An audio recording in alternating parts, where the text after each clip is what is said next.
All right, let's talk about the November 2025 invitation round. The one everyone's been refreshing their inboxes for like it's concert tickets. If you're one of the thousands hoping to get that magical invitation to apply email from the Australian government, stick around. I'll break down what happened, what it really means, what to expect next, and how to not get stressed waiting for the next round. So grab your coffee and let's dive into the latest round of Australia's skilled migration process. The invitation round isn't a mystery. First off, let's clear something up. These invitation rounds aren't random. They feel random, sure, especially when you've been waiting months, but behind the curtain, it's just data crunching. The Department of Home Affairs runs SkillSelect, basically a giant spreadsheet full of everyone who's said, "Hey, I'd like to move to Australia."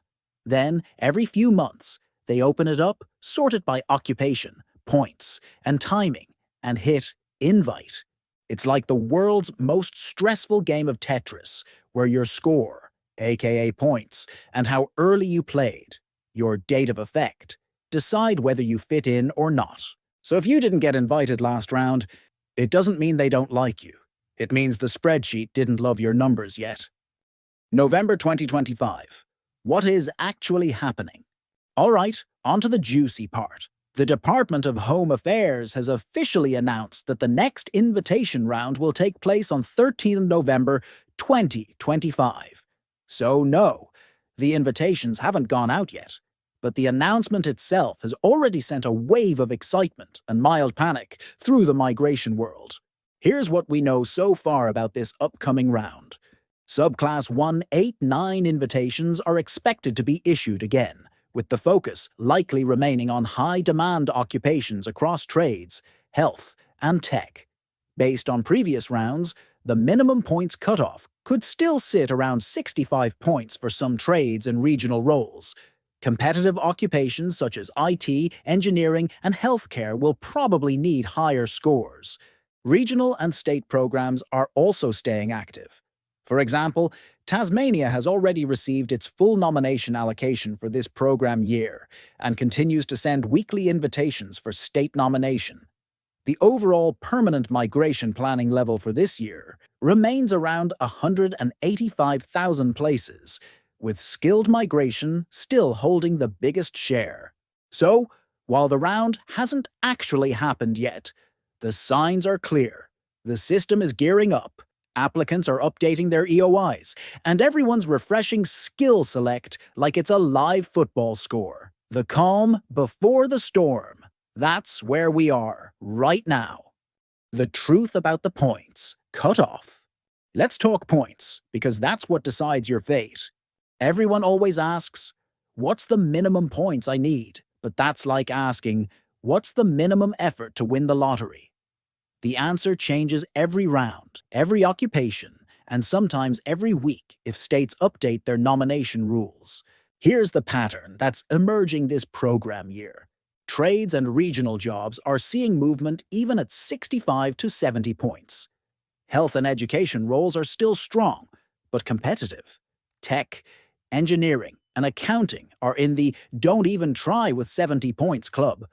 You'll likely need 85 or higher. State nominations under 190 and 491 continue to be solid alternatives, offering bonus points or faster timelines.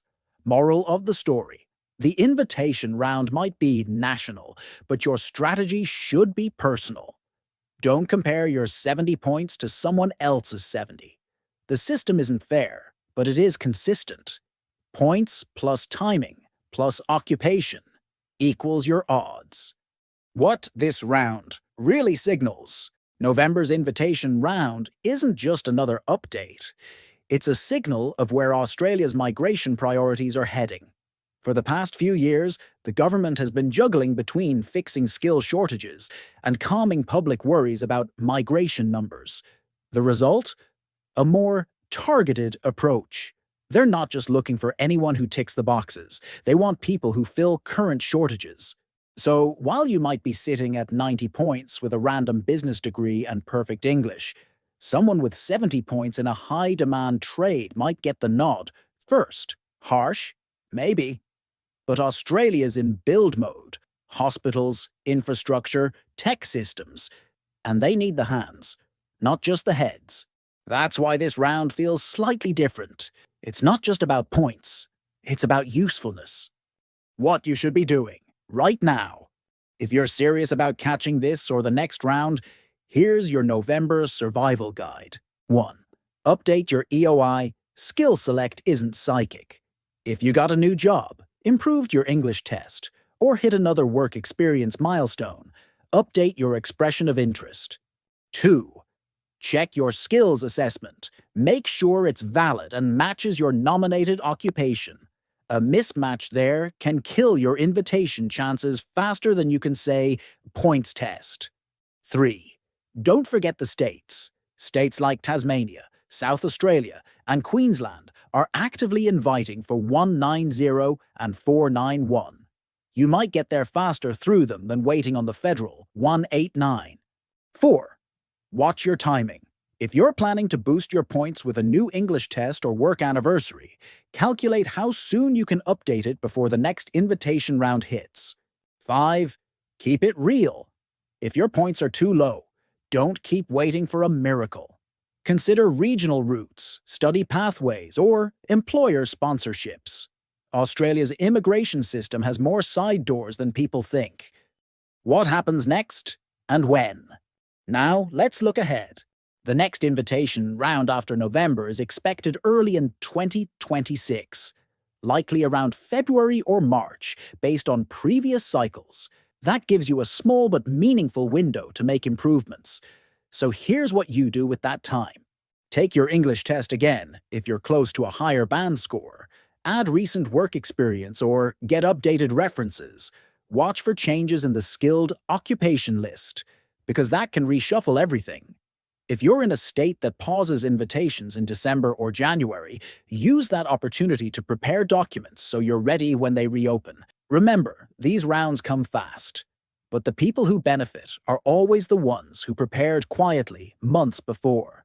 A little behind-the-scenes perspective.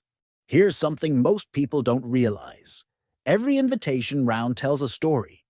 When you look at who got invited, you're basically seeing a snapshot of what Australia needs right now. Last year, it was nurses and teachers, then electricians and engineers. Now IT professionals are climbing back up, and early childhood educators are surprisingly in high demand.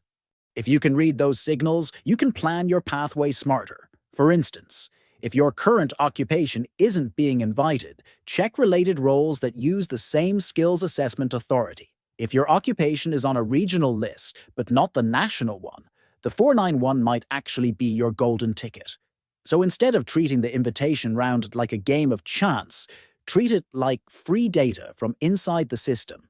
The November 2025 invitation round is happening, and it's continuing the pattern of prioritizing skilled, job-ready applicants.